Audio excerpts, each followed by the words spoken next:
아멘. 감사합니다.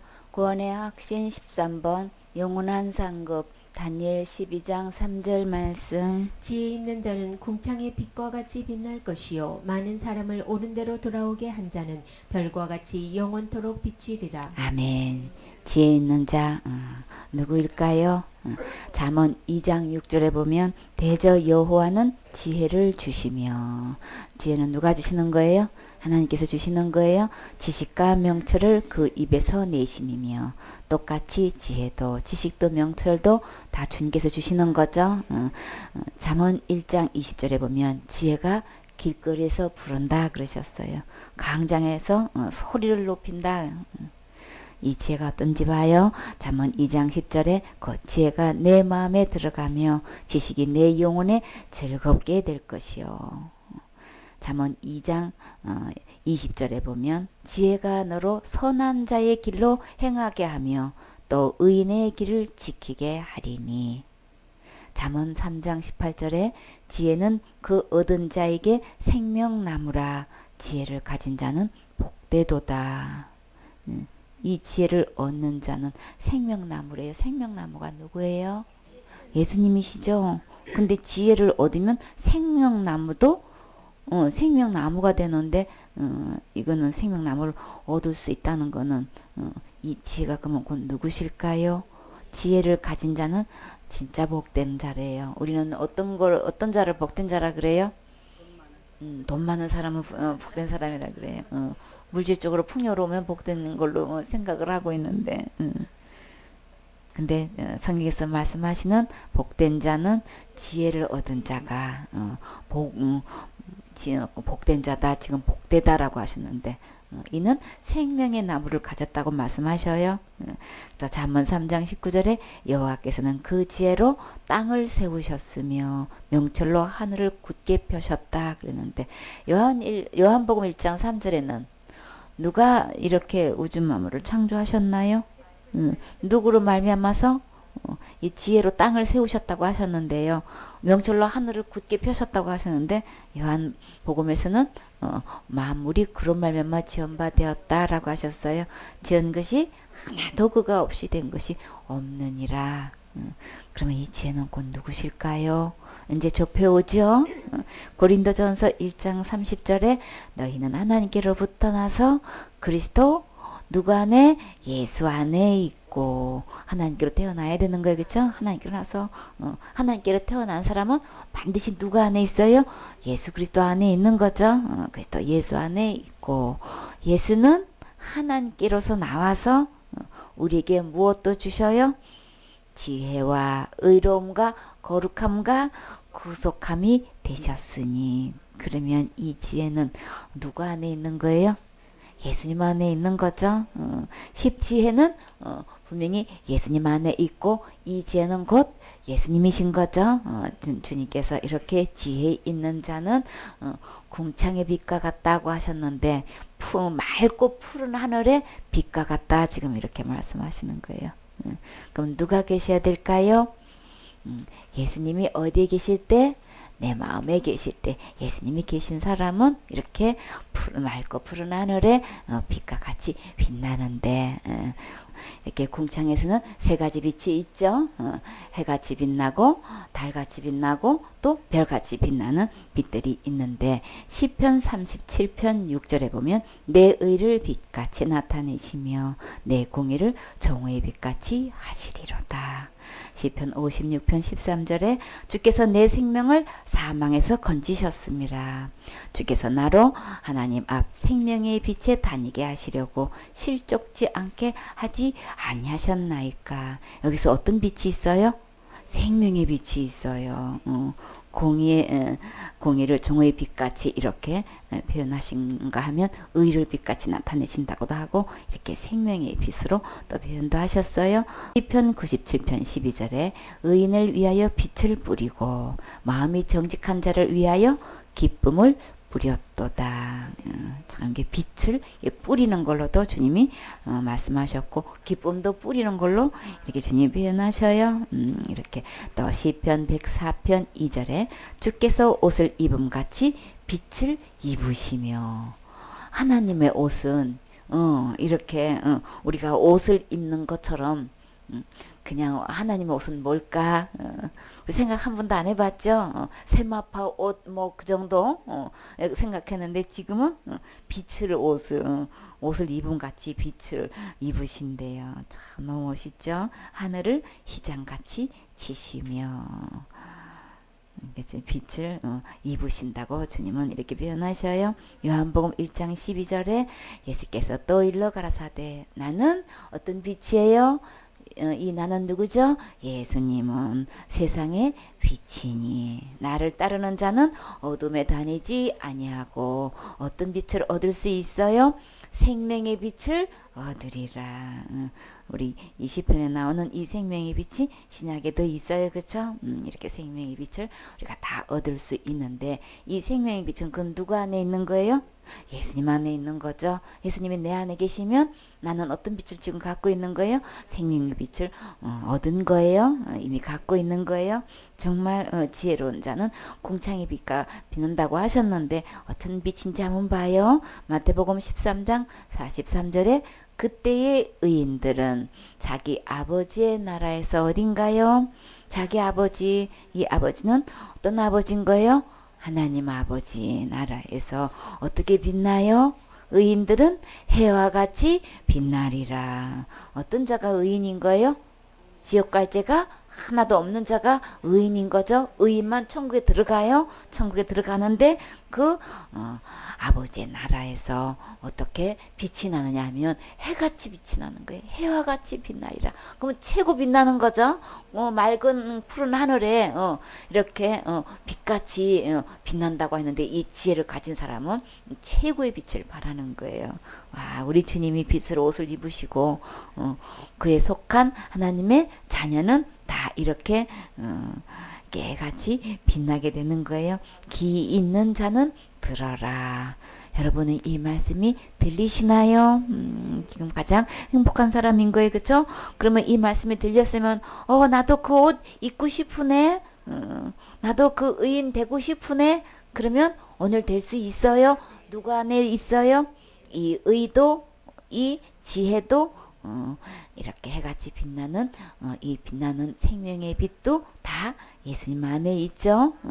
데살로니가 전서 5장 5절에 너희는 다 누구의 아들이에요? 빛의 아들이요 낮의 아들이라. 우리가 밤이나 어둠에 속하지 아니한다라고 하셨어요. 우리 모두는 예수님 안에 있고 예수님이 내 안에 계신 사람은 우리는 다 빛의 아들이고 이렇게 해와 같이 빛나는 거예요. 하나님이 빛으로 옷을 입은 것 같이 우리는 이렇게 낮의 아들이 돼서 다 빛나리가 되는 거죠. 이렇게 지혜로운 자는 궁창의 빛과 같다는 말씀. 이 지혜는 곧 예수님이시고 그 예수님이 오직 내 안에 계신다는 것. 그래서 우리는 다 의인이 되어서 하늘에 해와 같이 빛난다는 말씀이 우리 이제 이 말씀을 통해서 우리가 볼 수 있죠. 옳은 대로 돌아오게 하는 자는 곧 뭘까요? 성경에서 옳은 것을 설명하는 대목이 있는데 여러분 혹시 기억나시나요? 옳은 자가 누구라고 하면 여러분 금방 대답이 나오죠.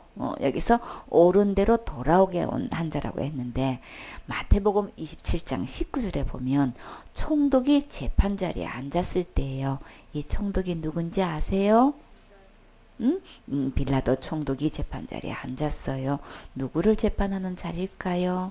예수님을 재판하는 자리에서 총독 아내가 등장을 하고 있어요. 그 아내가 사람을 보내어 가로되 아내가 직접 재판장에 온 게 아니고 사람을 보내서 이렇게 이 총독한테 전달을 하는 과정에서 어떤 말을 했냐면 예수님을 향해서 뭐라고 표현했어요? 저 옳은 사람에게 아무 상관도 하지 마옵소서. 오늘 꿈에 내가 그 사람을 인하여 애를 많이 썼나이다 하더라. 그래서 이 총독 부인은 이 예수님을 향해서 저 옳은 사람이라고 표현을 했어요. 그러면 옳은 대로 인도한다면 누구한테로 오게 하시는 걸까요? 예수님께로. 한 영혼을 만나면 우리는 누구에게로 오게 해야 되는 거예요? 예수님께로 오게 해야 되는 거죠. 예수님은 옳은 사람인 거예요. 의인이신 거예요. 그쵸? 그러니까 다 죄인인데, 다 악인인데 예수님만 옳은 사람이고 예수님만 의인이신 분인데, 근데 이 옳은 사람을 이렇게 십자가에 처형을 판결 내린다는 것은 절대 옳지 않으니까 절대 그렇게 판결을 내리지 말도록, 이 총독 부인이 꿈에 이 주님께서 이 지시하는 걸 볼 수 있으니까 남편이 절대 실수 안 하도록 이렇게 기회를 주시고, 그냥 이 빌라도는 손 씻었죠, 그쵸? 예수님은 사형 선고 내릴 만한 죄를 범한 자가 아니다. 난 이 죄에 대해서 죄가 없다고 아주 그냥 손을 씻어서 모든 공개적으로 죄가 없다는 것을 밝히 이야기했는데, 누구 때문에 그런 거예요? 대제사장들과 서기관들과 막 이런 장로들이 그냥 완전히 일어나가지고 이렇게 예수님을 죽이려고 하는 그 폭동에 의해서, 그러니까는 손을 딱 씻으니까 어떻게 해볼 도리가 없으니까 사단이 또 이들을 충동해서 어떤 식으로 해서 재판을 하게끔 만들었어요. 유대인의 왕이라고 지금 자처했다. 만 왕이지 어떻게 유대의 왕이 따로 있을 수 있느냐, 이거는 반역죄다. 이렇게 또 들고 일어나니까 빌라도가 거기서는 자기 총독으로서의 더 이상 어떻게 해볼 도리가 없는 거예요. 그쵸? 빌라도가 볼 때는 이 예수님이 망이 맞는 거예요. 어떤 죄수하고도 이 대화를 해봐도 이런 말을 할 수 있는 사람을 만나서 올 수가 없었던 거예요. 그쵸? 근데 이 예수님을 재판하는 과정에서 총독 빌라도가 그 과정에서 어떻게 했다 그랬어요? 심히 두려워했다 그랬어요. 죄수를 처형할 거, 사형 선고를 언도를 내리는 이 총독이 예수님 앞에서 예수님이 떨고 있는 게 아니고 총독이 두려워 떨었단 말이에요. 근데 왜 아내까지 와가지고 그렇게 얘기하니까 이게 얼마나 떨리겠냐고. 하나님 아들 맞죠? 유대인의 왕이 맞단 말이에요. 그러니까는 막 가이사의 충신이 아니라고 이렇게 나오니까 자기 자리가 뭐예요? 이 총독 자리를 걸고 지금 막 이렇게 이게 폭동을 일으키니까 자기 선에서 어떻게 할 수가 없는 거예요. 아내까지 사람을 보내가지고 이렇게 옳은 사람에 대해서는 절대로 그런 언도를 내려서는 안 됩니다. 막 이렇게 의중을 보냈지만, 내가 애를 많이 썼다고 막 이렇게 아내가 얘기했는데도 그렇게 할 수밖에 없게끔, 만약에 총독이 자기의 자리를 내놓고 예수님을 살려줬다면 우리 어떻게 됐을까요? 그쵸? 우리는 천국 아무도 갈 사람 이 세상에 없어요. 근데 주님께서 이 모든 되어진 이런 걸 통해서 재판권이 있는 최고의 책임자 총독을 통해서 예수님은 의인이다라는 것을 이 모든 상황을 통해서 밝히 주님은 증거하고 계시죠. 주님은 이런 상황 저런 상황을 다 통틀어서 주님은 옳은 사람은 이 예수님밖에 없다는 거 우리 천하에 주님 밝혀주셔요. 그렇기 때문에 옳은 대로 돌아오게 하면 주님은 어떤 약속을 하셨나요? 별과 같이 어느 정도로 비춰요? 영원토록 비춰요. 세상의 스타다 해가지고 별입니다 하고 엄청난 인기 있는 사람들 많이 있어요. 그쵸? 근데 그 인기가 얼마나 가든가요? 너무나 별 하면은 어떤 단어가 떠올라요? 반짝반짝. 그쵸? 별 하면 반짝반짝이에요. 근데 세상의 스타들은 그 인기가 어느 정도인가요? 그야말로 반짝하고 말아요. 그쵸? 근데 진짜 스타는요? 누가 진짜 스타일까요? 하나님께서 말씀하시는 진짜 스타는 얼마만큼 반짝반짝해요? 영원토록 빛이 나는 거예요. 그 반짝반짝 빛나는 것이 반짝하고 끝나는 게 아니고 영원토록 반짝거리는, 이게 이 영원토록 빛난다는 거. 우리는 그러면 주님께서 영혼을 맡겨주시면 누구에게로 인도해야 될까요? 옳은 예수님께로 인도해야 되겠죠. 그렇게 인도하면 그 영혼은 이렇게 영원토록 빛나는 스타가 되게 해 줄게. 진짜 스타는 예수님께로 그 영혼을 인도하는 사람인 거예요. 그렇죠? 예수님은 어떠신 분이시길래 지옥 갈 모든 죄에서 권하신 분이신 거예요. 그러면 그 영혼을 어디로 드리는 거예요? 천국으로 드리게 하는 거죠. 이렇게 천국에 드리게 하는 일이 이 세상에서 가장 옳은 일인 거예요. 가장 선한 일인 거예요. 천국 갈 수 있으려면 그 길은 예수님 안에밖에 없기 때문에 우리는 어떤 영혼을 만나도 예수님께로 인도하셔야 되겠지요. 이렇게 해서 진짜 스타는 이렇게 그 영혼을 만나면 주님께로 인도하는 이 복음의 사역자인 거예요. 그죠? 고린도전서 3장 4절에 어떤 이는 말하되 나는 아볼로에게라 하고 다른 이는 나로 나는 아볼로에게라 하니 너희가 사람이 아니리요. 그런즉 아볼로는 무엇이며 바울은 무엇이뇨? 저희는 주께서 각각 주신 대로 너희로 하여금 믿게 한 사역자들이니라. 나는 심었고 아볼로는 물을 주었을 때 오직 하나님께서는 자라나게 하셨나니. 그런즉 심는 이나 물 주는 이는 아무것도 아니로되 오직 누구만 자라나게 하시는 하나님 뿐이니라. 심는 이와 물 주는 이는 다 일반인 거예요. 그쵸? 근데 각각 자기 일하는 대로 주님은 뭘 주신다고 하셨어요? 상을 주시는 거예요. 각각 그렇게 수간 모든 일한 대로 각각 자기 상을 받는 거예요. 어떤 사람이 심는 자가 높으냐 물 주는 사람이 높으냐 이게 아니고 각각 다 일반인데 각각 다 수고한 대로 주님은 그것을 다 빼놓지 않고 상 주신다고 지금 말씀하고 계셔요. 그렇기 때문에 우리는 하나님의 동력자들인 거죠. 너희는 하나님의 밭이요 하나님의 집이니라. 우리 보고 집이라고 말씀하셨어요. 그래서 어떤 집인 거예요? 거룩한 집인 거예요. 그렇죠? 하나님의 집은 거룩한 집이고 이 집은 진짜 하나님이 거하시는 궁궐인 거죠. 주님은 밭이라고도 하나님의 밭이라고도 말씀하셨고 그러면 그 밭에 심는 대로 다 거두게 되어 있어요. 그렇죠? 이 하나님이 집이 되는데 내게 주신 하나님의 은혜를 따라 내가 지혜로운 건축자와 같이 터를 닦아 두매 다른 이가 그 위에 세우나 그러나 각각 어떻게 그 위에 세우기를 조심할지니라. 참 이 닦아둔 것 외에 능히 다른 터를 닦아둘 자가 없으니 이 터는 곧 누구신 거예요? 예수 그리스도라. 예수님의 터 위에 어떻게 세울 것인가? 여기서 지혜로운 건축자와 같이 그랬어요. 그쵸? 나는 그 위에 어떻게 이 터 위에 세울 것인가? 각자 심는 대로 거두는 것처럼 어떻게 디자인해서 어떻게 세울 것인가? 정말 오직 그 재료를 어떻게 해야 되는지 주님은 말씀하고 계셔요. 우리가 분명히 알아야 되겠죠. 우리 심는 대로 일한 대로 주님 갚아주신다고 했는데 지금 건축을 말하기로 하면 어떻게 우리는 집을 지어야 될 것인지 우리 분명히 거기에 대한 답을 갖고 있어야 되겠죠. 이게 곧 어떤 상급이기 때문에 영원한 상급이기 때문에 그래서 12절에 만일 누구든지 금이나 은이나 보석이나 나무나 불이나 집부로 이 터 위에 세우면 지금 건축을 하고 있는 거예요. 어떤 재료를 가지고 나는 건축을 할 것인가. 13절에 각각 공력이 나타날 터인데 그 날이 공력을 밝히리니 이는 불로 나타내고 이 공력이 뭐예요?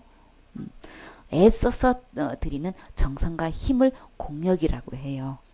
그러니까 일을 이야기하는 거죠. 자기가 맡은 직무를 이야기하는 거예요. 그 직무를 직무에 힘을 쓰는데 거기에 대해서 정성을 다하고 힘을 다해서 어떻게 할 거 나타낼 것인가.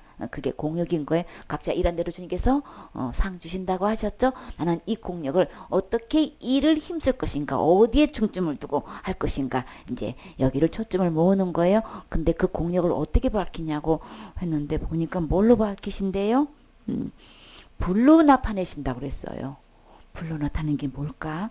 그 불이 각 사람의 공력이 어떠한 것을 시험할 거래요. 어떻게 시험하나 봤더니만 14절에 만일 누구든지 그 위에 세운 공력이 자기가 그렇게 일한 일들이 힘쓰고 애쓰고 쌓아 올린 그 공적이 어떻게 하는가 봤더니 불로 그걸 다 나타낼 건데 불로 그것을 시험할 건데 그대로 있으면 상을 받는데 그럼 어떻게 하는 거예요? 이 불로 어떻게 시험을 하는 거예요? 누구든지 공력이 불타면 그럼 태우는 거죠. 자기가 어떻게 건축을 할 것인가. 모든 금도 있고 은도 있고 나무도 있고 풀도 있고 집도 있고 이렇게 하는데 나는 보석도 있고 하는데 나는 어떻게 이 건축을 할 것인가. 이거를 불로써 주님은 시험을 한다는 거예요. 그 공력을 주님께서 지금 다게 밝게 드러내게 된다고 하시는데 각각 자기가 그 사람의 자기가 한 그 공력을 전부 다 이 불로 시험해 가지고 이렇게 거기에 어떻게 있으면 그대로 있는 것을 가지고 상을 주시게 되는 거예요. 그럼 나는 어떻게 공력을 세울 것인가? 나는 어떤 일에 직무를 다할 것인가? 어떤 일을 할 것인가는 각자가 짓는 대로 거두게 되겠죠, 그렇죠? 이루게 되겠죠. 그래서 만일 누구든지 그 위에 세운 공력이 그대로 있으면 상을 받고 누구든지 공력이 불타면 해를 받으리니 그러나 자기는 구원을 얻대. 뭐로부터 구원인 거예요? 죄로부터 구원은 곧 지옥으로부터 구원인 거예요. 여기서 받는 이 시험은 지옥 가는 시험은 아닌 거예요. 이미 다 지옥 가는 시험에서는 다 구원받은 거예요. 구원받은 자고 자기는 구원을 얻대. 얻은 자 가운데서 구원은 어떤 것 같아요? 불 가운데서 얻은 것 같으리라. 지옥불에서 구원은 간신히 받았어. 건짐은 받아졌어. 근데 예수 그리스도 더 위에서 나는 어떻게 세울 것인가 이것을 기준 두고 볼 때에 이렇게 다 불타고 하나도 없다면 받을 상이 없게 되는 거예요. 나는 죽도록 사역한다고 했는데 받을 상이 없으면 지금 그러면 어떤 구원인 거예요? 영혼은 지옥에서 구원받았어. 죄로부터 구원받았어. 근데 받을 상이 하나도 없으면 다른 사람 너무너무 많은데 나는 하나도 없다면 진짜 그 상 받는 자 앞에서 내 자신이 너무나 부끄럽겠죠? 하나님 앞에서 정말 부끄럽겠죠? 그 많은 세월 동안 주님께서 시간도 주시고 물질도 주시고 건강도 주시고 모든 재능도 주셨는데 복음도 주셨는데 나는 그동안 뭐 했냐 이거예요. 그 많은 것 갖고 다 불타버리고 없어질 것으로 나는 허비했는가 소비했는가 어디다가 중점을 뒀길래 하나도 이렇게 받을 상이 없게 되냔 말이지. 우리 이거 심각한 거예요. 그렇죠? 이 상은 얼마만큼 가는 거예요? 반짝 있을 게 아닌 거예요. 이 세상의 연예인들은 그 인기가 그래서 반짝이잖아요. 그렇죠? 그랬던 오랫동안 그 고생을 하고 인기가 잠깐 지나간단 말이에요. 근데 이 진짜 스타는 영원토록 빛나는 건데 우리 하나님 앞에 계산하셨을 때에 우리 이거 이 공력이 그대로 있는 일에 우리 거기에 초점을 모아야 되는 거죠. 그대로 있는 게 뭘까? 옳은 대로 인도하는 사람은 영원토록 별과 같이 빛나게 해주신다고 하셨단 말이에요. 그렇기 때문에 나에게 주어진 이 시간, 나에게 주시는 이 모든 건강을 가지고 우리는 어디에가 초점을 둬야 되냐고요.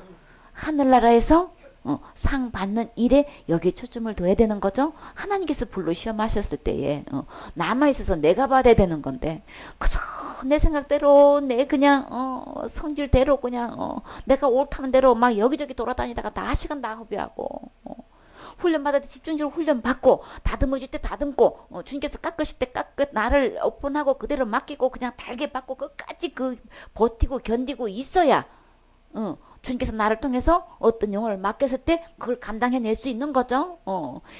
이 훈련 때 땀방울이 전쟁 때 뭐라 그랬어요? 피와 핏방울하고 바꾼다 그랬죠. 전쟁 때 실전에 들어가서 이 내가 피를 흘려야 될 부분을 이 훈련이 다듬어지면 땀 흘리는 걸로 말고 그는 영원한 상급으로 이어지는 거란 말이에요. 그 영혼을 구해내야 되는 거죠. 이게 훈련 받을 때 받아지지 않으면은 결국은 내가 부상을 입고 만단 말이에요. 그런 일이 당하지 않도록 주님은 철저하게 우리를 통해서 이렇게 단체 훈련을 해주시는 거예요. 여기서 달게 받아줘야 전쟁 때 나가서 실전에서 우리는 오히려 그 공력이 그대로 남아있는 것이지. 결국 수없이 일을 해놓고 하나도 상급받을 일을 하나도 안 했으면 그 허송세월 하면 어떻게 되겠냐고. 이젠 더 이상 세월 허비하지 마세요. 마음을 내려놓고 그저 달게 훈련 받으세요. 그러면 나를 어디든 투입해도 어떤 영혼도 다 건질 수 있도록 이렇게 주님은 그 하늘나라의 공력에서 그대로 상이 남아서 받을 수 있게끔 해주시려고 주님은 가장 선한 길로 인도하시기 때문에 그 손길에 주님께 나의 생을 맡기세요. 맡기면 주님께서 가장 아름답게 해주셔요. 이렇게 해서 이렇게 옳은 대로 주님께서 돌아오게 하는 자는 영원토록 비치게 해서 하늘 아래서 영원한 스타가 돼가지고 영원토록 비치는 그 위치에서 주님께서 축복해 주실 거니까 우리는 세상에 알고 모르고 그냥 알아주고 말고 막 이런 걸로 기준 두지 마세요.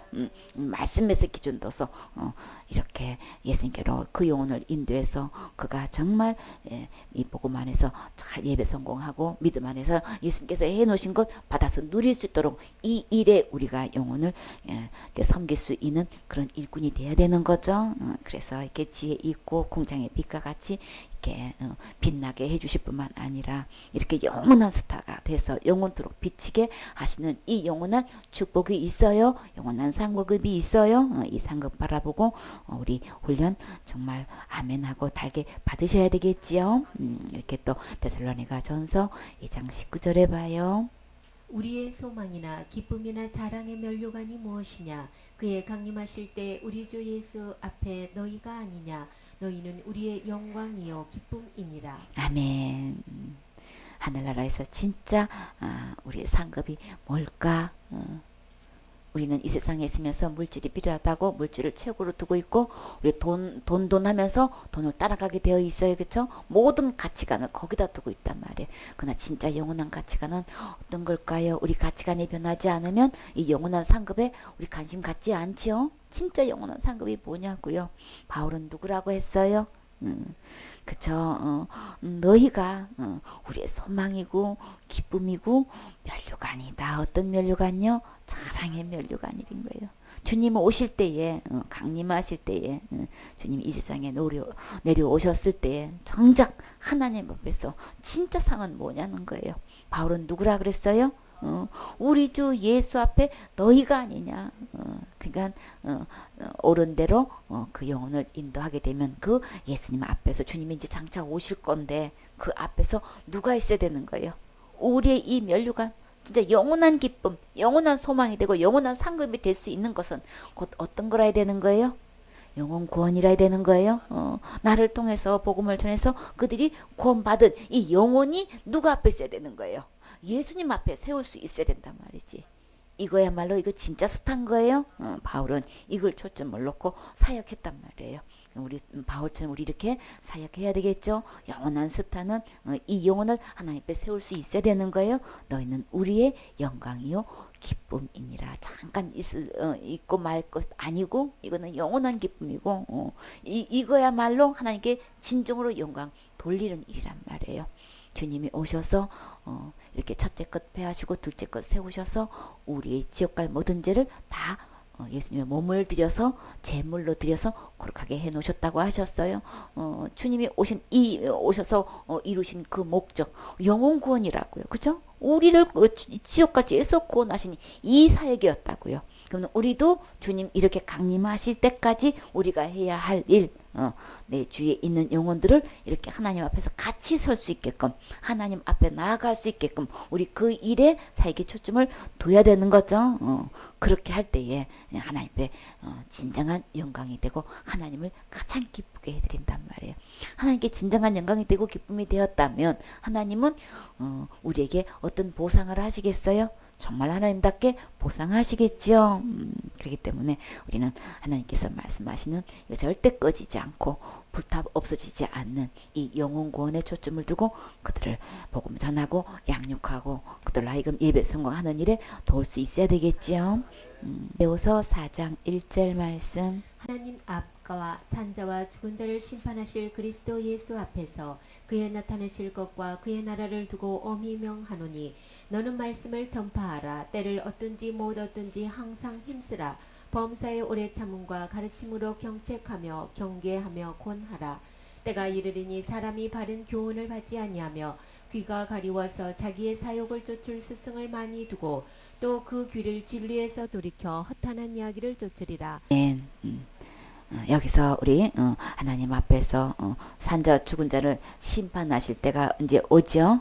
그때 그리스도 예수 앞에서 그에 나타나실 때에 주님은 그에 나타나실 그의 나라를 두고 이거 우리 명령하는 게 있단 말이에요. 우리 이거 반드시 이 명령을 우리 알고 있어야 되는 거죠. 주님께서 이날에 우리에게 명령하신 바가 뭔지 이거 분명히 알고 우리는 주님 오실 때까지 우리 이거 행동해야 되는 거죠. 사역은 나 마음대로 열심히 했는데 하나님께서 명령하신 게 뭔지도 모르고 하면 이거 안 되는 거잖아요.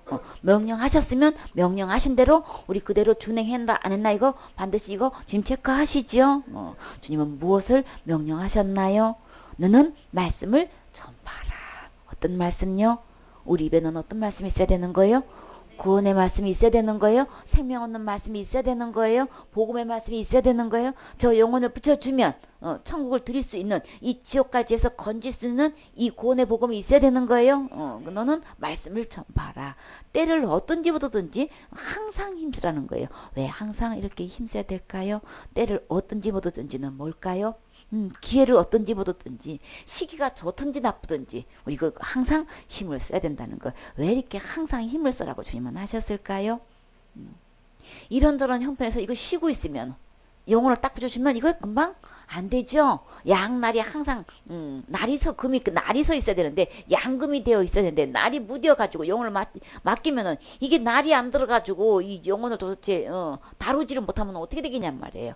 내 기분이 어떻든 간에 내 형편이 어떻든 간에 상황이 어떻게 돌아가든지 간에 나는 이 복음 전하는 일에 항상 양금이 날이 나 있어야 된다는 거예요. 그래서 이거는 항상 힘써 있어야 되는 거예요. 그러니까는 저절로 되는 게 아니고 힘을 쓰라 그랬어요. 우리는 어디다가 힘을 쓰냐 말이지.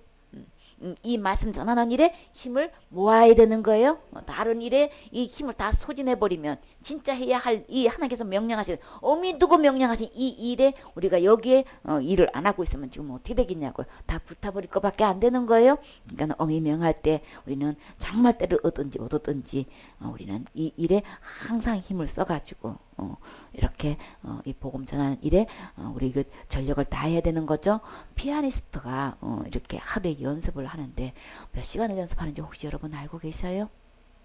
응? 기본적으로 6시간을 해야 된대요. 근데 이게 어느 정도 레벨에 가려면은 하루에 12시간씩 연습을 한대요. 그러면 하루 종일 밥만 먹고 뭐 해야 되는 거예요? 그래서 이 레슨을 할 때에 이 제자가 지금 오늘 하루에 연습할 양을 제대로 했는지 안 했는지 딱 이게 반주로 딱 들어가면 대번 딱 이 체크가 된대요. 오늘 몇 시간 못했지? 이게 딱 나온대요. 그냥 숨질 수가 없는 거예요. 이 연주를 딱 하면 그게 딱 시간이 딱 나온대. 하여튼 간에 몇 시간 못했구만. 이게 오늘은 제대로 연습하고 왔구만. 이게 딱 나온대요. 꽂고자 하는 사람 보면은 그 성품을 딱 읽어내듯이 이 레슨은 진짜 고도의 레슨자는 이거 딱 안 돼요. 진짜 이거를 피아니스트가 되려면 그 경지를 내면은 완전 12시간씩 하루 연습해야 된대. 야구 선수는 하루에 몇 번을 타격 연습을 하는지 아세요? 1000번 이상씩 한대요. 그리고 골프 선수는 하루에 이 스윙을 몇 번 하는지 아세요? 진짜 프로는요 3000번 이상을 스윙을 해야 된대요. 보통 아니죠? 우리가 상상도 못했죠? 슈퍼 기타리스트가 되려면은 하루에 12시간을 연습한다는 건 이거는 전설 같은 이야기래요. 근데 실제로 12시간을 이 연습을 하는 이게 전설 같은 진짜 사실이 있대요. 그러니 일반 사람들도 이런 경지에 이르려면은 하루에 이 정도를 연습을 한대요. 그 최고의 그 경지에 이른 사람들 보면은 그 연습하는 게 보통 문제가 아닌 거예요. 사람들도 이 모든 건 다 뭐예요? 다 반짝하는 거죠. 그 영광이 반짝하는 것밖에 안 된단 말이에요. 근데 우리 영원한 스타가 되려면, 영원한 빛이 되려면, 그쵸? 참 우리는 항상 주님이 힘쓰라는 거 우리 이거 명심해야 되겠죠? 그래서 4장 3절에 때가 이르니 사람이 바른 교훈을 받지 아니면, 우리가 항상 이렇게 복음 전하는 일에, 말씀 전파하는 일에 이거 완전히 이 힘을 모아서 주력을 해야 되되, 또 무엇을 해야 되느냐? 사람들이 바른 교훈을 받지 않는다는 거예요. 이 복음을 전하려고 하면은 안 받는다는 거예요. 태세가. 모든 흐름이 지금 그렇게 돼가고 있고 모든 기가 지금 어디에 쏠려 있어요? 자기 사욕을 쫓을 스승을 많이 두고 있기 때문에 이 참된 이 진리의 복음을 안 듣는다는 거예요. 그렇기 때문에 또 그 길을 진리에서 돌이켜서 어디로 쫓아요? 허탄한 이야기를 쫓으니까 우리는 여기서 어떻게 될까요? 이 허탄한 이야기는 곧 뭘까요? 골로새 2장 8절에 보면 누가 철학과 헛된 속임수 너희를 노략가까 주의하라 그랬죠. 이것이 사람의 유전과 사람의 초등 학문을 쫓음이고 그래 쫓는 거 아니기 때문에 우리는 막 철학이니 윤리기니 도덕이니 학설이니 신학이니 전통이니 해가지고 그냥 교리다 풍습이다 사상이다 문화다 해가지고 이런 온통 유행되는 이 모든 것이 어떤 이야기인 거예요? 성경은 한마디로 뭐라고 하셨어요? 허탄한 이야기다 그러셨어요. 이 진리의 복음 바른 복음 이거 아닌 이 기들이 전부 다 이렇게 돌이켜가지고 이런 허탄한 이야기를 쫓아가고 있다는 거예요. 그래서 전도사를 체킹해보면 젊은 목사를 체킹해보면 지금 우리 신학은 그렇지 않았겨 그렇게 안 배웠고 내가 존경하는 학자는 그렇게 말 안 했고 그냥 전부 다 성경은 광고도 없고 전부 다 이런 식으로도 이야기해가지고 상담을 하고 있으니 이거 어떻게 되겠냐고요. 그건 누구를 쫓는 거예요 지금. 다 허탄한 이야기 쫓는 거 맞지요? 지도자부터 교회에서 이렇게 하고 있으니 전부 다 자기의 사욕을 쫓아가지고 이렇게 이제 하고 있는 이런 세상의 흐름이기 때문에 정신을 바짝 차려가지고 이걸 다 분리해낼 수 있어야 되는 거예요. 그러기 때문에 그러나 너는 이런 모든 대세가 지금 이렇게 흘러가고 있을 때 너는 뭐 해야 된다는 거예요? 너는 모든 일에 근신하였어. 말이나 행동이나 삶 갖고 조심하라는 거예요. 그래서 뭘 받으래요? 고난을 받으며 인기를 얻는 게 아니고 이런 세대이기 때문에 내가 바른 교훈을 전하고 참된 이 복음을 전하다 보면 반드시 뭐가 일어나는 거예요? 전쟁이 일어나는 거예요. 그러니까 아예 전쟁을 이 전쟁이 일어날 거니까 우리 보고 어떤 명령을 했어요? 고난을 받으라고 지금 명령을 했단 말이에요. 이 고난 받을 준비가 되어 있어야 되는 거예요.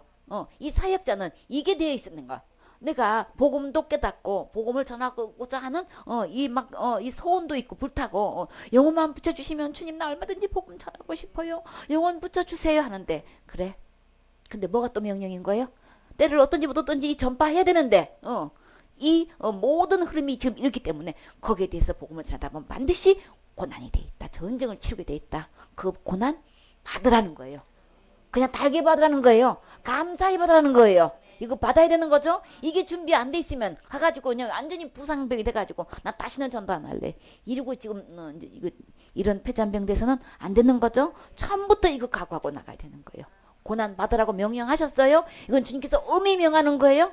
아주 굉장히 엄격하게 이거 명령하고 있기 때문에 이거 어떤 대가를 지불해도 이 고난 받을 준비되어 있어야 되는 거예요. 고난을 받으며 어떤 일을 하라 그랬어요?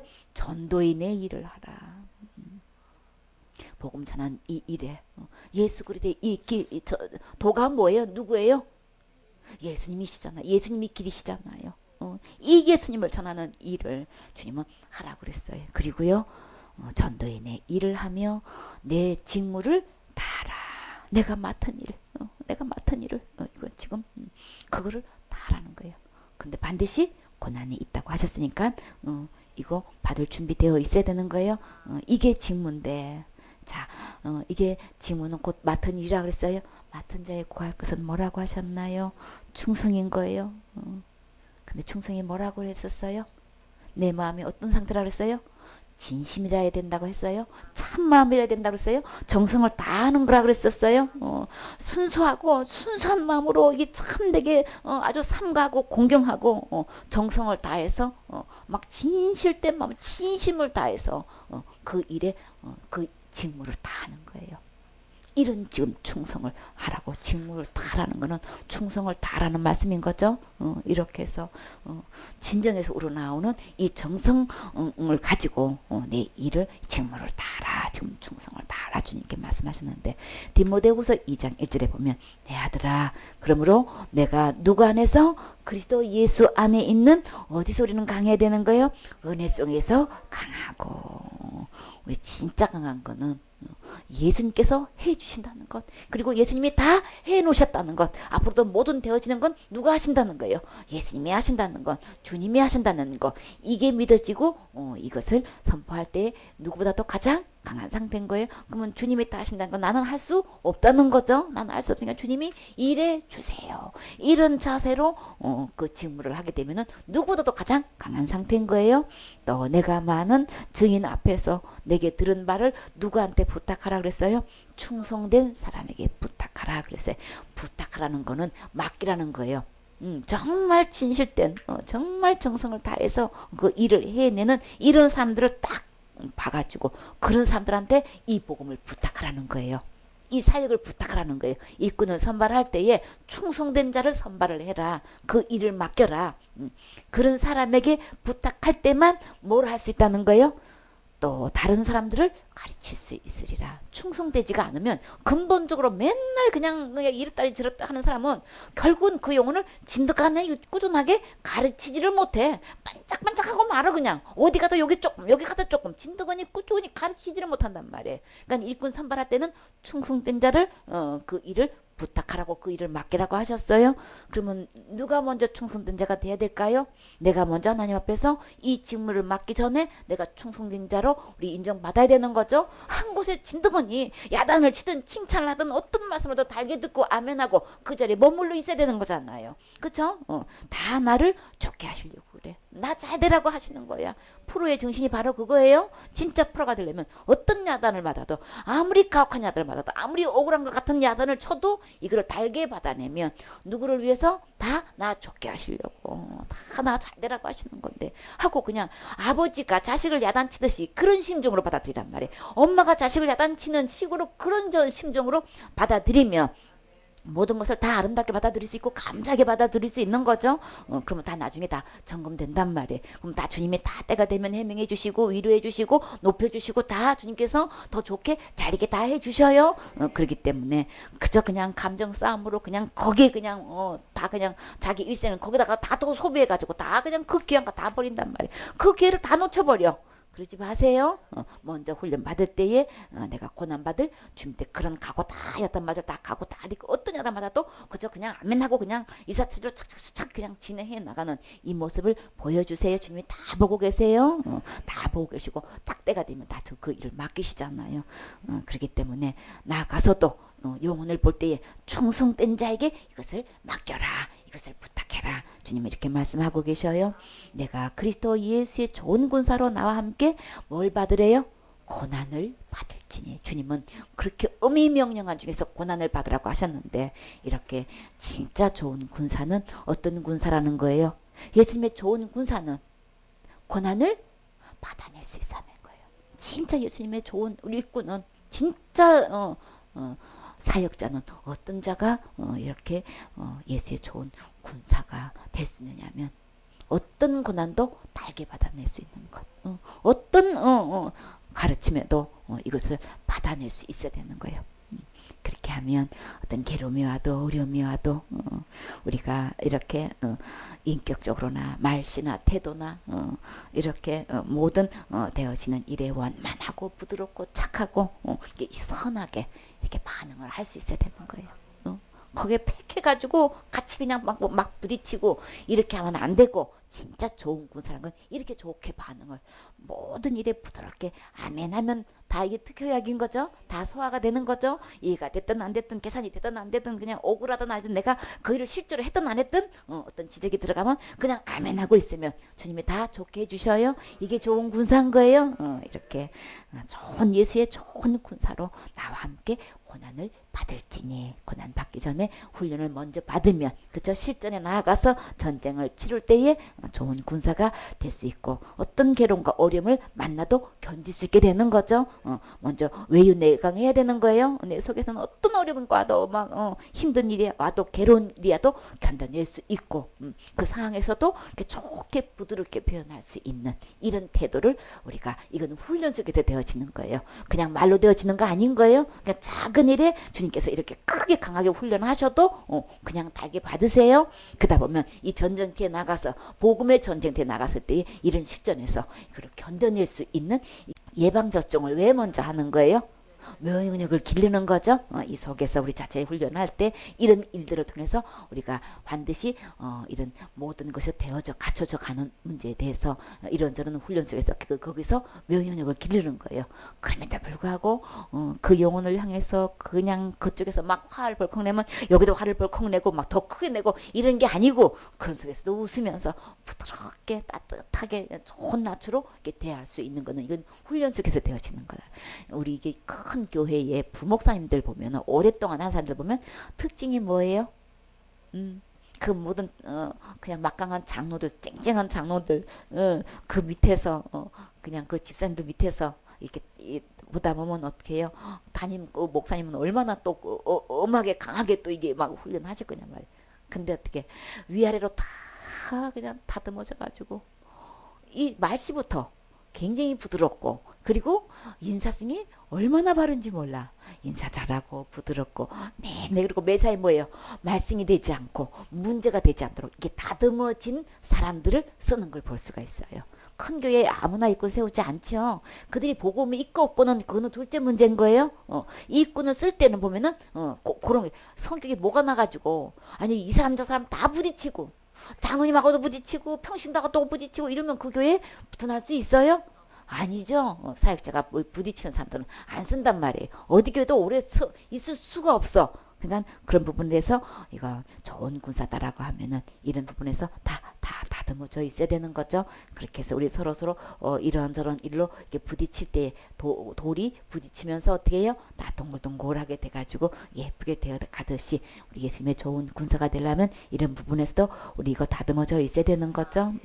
그래서 4절에 군사로 다니는 자는 또 어떤 일에 매이지 않아요? 자기 생활에 얽매이는 자가 없다 그랬어요. 그래서 군사로 모집한 자를 기쁘게 하려 함이라. 어떤 상황이 딱 돌발 사태가 벌어졌을 때에 우선순위를 바로 하라는 거예요. 내가 내 생활을 딱 접고 그냥 딱 어디를 투입을 시키면 그냥 딱 놓고 갈 수 있어야 되는 거예요. 오라가라에 훈련돼 있어야 되는 거죠. 지금 나 이런 상황인데 내가 있어야 되는데 이게 아니고 자기 생활은 딱 맡기고 그냥 접어두고 갈 수 있는 이게 군사의 정신이 여기에 돼 있어야 되는 거예요. 이게 좋은 군사인 거예요. 이렇게 해서 그리고 이렇게 보면은 또 경계하는 자는 뭐대로 우리는 경계를 해야 되는 거예요? 법대로 해야 되는 거죠. 우리 주님 분명히 알아서 법대로 할 때에 면류관을 얻게 되는 것이지 법도 모르고 들고 그냥 무조건 뛴다고 이게 면류관을 얻을 수 있는 거 아니잖아요. 결승선까지 우리가 달려가려면 우리 법을 분명히 알아야 되는 거죠. 아무리 먼저 갔어도 아무리 빨리 달렸어도 룰을 어기면 실격되는 거예요. 그러니까 나는 열심히 일을 했는데 그 결승전에서도 제일 먼저 도착한 것 같은데 근데 왜 나는 그 면류관을 받을 수 없냔 말이에요. 법대로 경제하지 않았기 때문인 거예요. 그냥 우리 하나님의 법을 우리 바르게 알아야 되는 거죠. 훈련 속에서 이렇게 되어줘야 되는 거예요. 그래서 수고하는 농부가 곡식을 먼저 받는 것이 마땅하니라. 무슨 말씀을 하시려고 하실까요? 내 말하는 것을 생각하라. 주께서 범사에 내게 총명을 주시리라. 내 생활은 어떡하고 먼저 이렇게 투입하면 거기 뛰어들고 이렇게 하다 보면은 난 뭐 먹고 살아요? 우리 분명히 그 얘기 나오게 되어 있죠. 주님은 어떻게 해요? 수고하는 농부에게 곡식을 먼저 받게 된다. 그거 마땅한 거다. 그건 누가 책임지신다는 거예요? 주님이 다 책임지신다는 거죠. 1절에 내 말하는 것을 생각하라. 주께서 범사에 내게 총명을 주시리라. 주님께서 이렇게 사역자를 통해서 하나님의 일에 우선순위를 하고 이렇게 좋은 군사로 쓰임 받다 보면 이런 일 저런 일 어려운 일 문제 닥쳐요. 그럼 주님께서 우리에게 다 범사의 모든 일에 주님께서 우리에게 총명을 주신다고 하셨어요. 나 무슨 말을 해야 되는 거지? 어떻게 다뤄야 되는 거지? 참 이런 거 걱정할 때가 있죠. 근데 주님께서 뭘 약속해 주셔요? 총명을 주시겠다고. 보고나 들은 것을 오래 기억할 수 있는 힘을 주신다는 거예요. 그런 사람을 명석하다 그러죠. 아유 총기가 있다고 그러죠. 영리하고 아유 재주가 많네. 막 이런 얘기 듣게 되죠. 우리가 사역지에 나가서 그 영혼이 그냥 돌발적인 질문을 해야도 나 어떻게 대답하지? 그런 질문 나오면 참 당하면 어떡하지? 근데 우리 주님께서 이렇게 들은 것 다 생각나게 해주신다고 약속하셨어요. 범사에 우리에게 총명을 주신다고 하실 때 그럼 우리 평소에 어떻게 될까요? 잘 들어야 되는 거예요. 그죠? 잘 들으면 주님이 생각나게 해주셔서 거기에 대한 적절한 답을 주셔요. 그렇기 때문에 우리는 이제 하나님께서 주시는 이 법대로 우리를 경기를 해야 되고 주님께서 이 각각 공력을 불로 연단하셔서 다 시험하셔서 상을 주시는데 법대로 경계할 때만 면류관을 받을 수 있다고 하셨어요. 그러니까 우리 자체적으로 이 부분을 다 다듬어져서 어떤 영혼을 만나도 그 영혼을 품을 수 있고 인내할 수 있고 또 고난을 다 받으면서도 끝까지 그 영혼을 이렇게 복음으로 갈래줄 수 있는 일꾼이 되려면 하루아침에 되는 거 아닌 거예요. 다 훈련 가운데 되는 거죠.